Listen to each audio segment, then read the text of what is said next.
I've kept fish since I was a child, with my parents doing most of the work because I was just a child.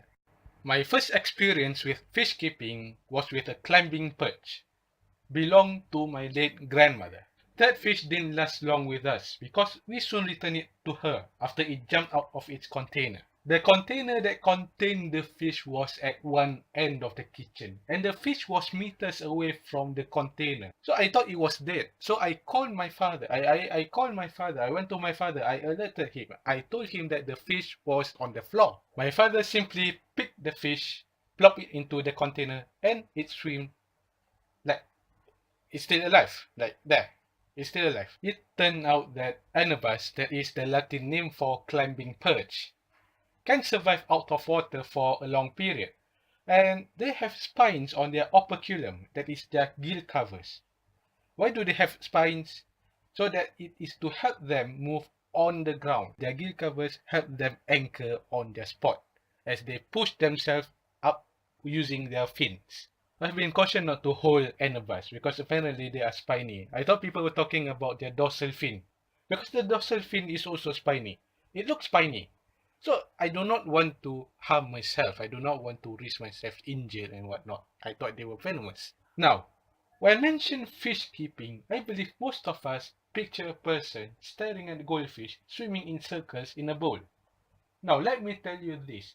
Goldfish is not really a perfect beginner fish. I should know this because we had goldfish and we faced what we had to face when keeping goldfish. But why, you may ask? Because they eat anything and everything. Well, that's not a problem. Well, they eat anything and poop stringy things that float. They do that a lot. And we do not want to see that. No one wants to see that. One would look at them doing the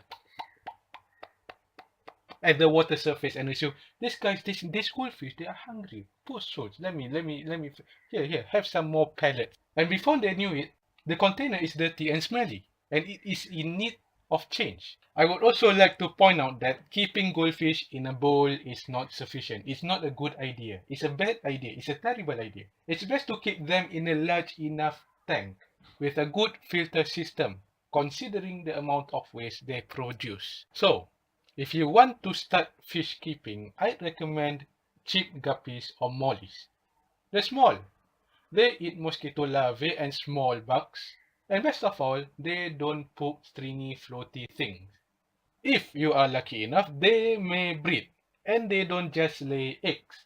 Nope. These fish are life bearers. That is, they give birth to their young ones alive.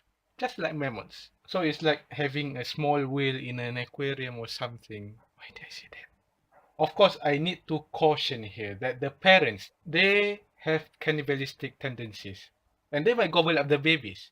So it's a very good idea to provide some ample vegetation, some plants, plastic or real plants, so that the baby fish can hide among them, hide away from their parents, or any other bigger fish that might consume them. It's also a good idea to move the babies out of the main tank and then move them into another container, a separate container, and raise them there so that you don't have to worry about them being eaten by bigger fish.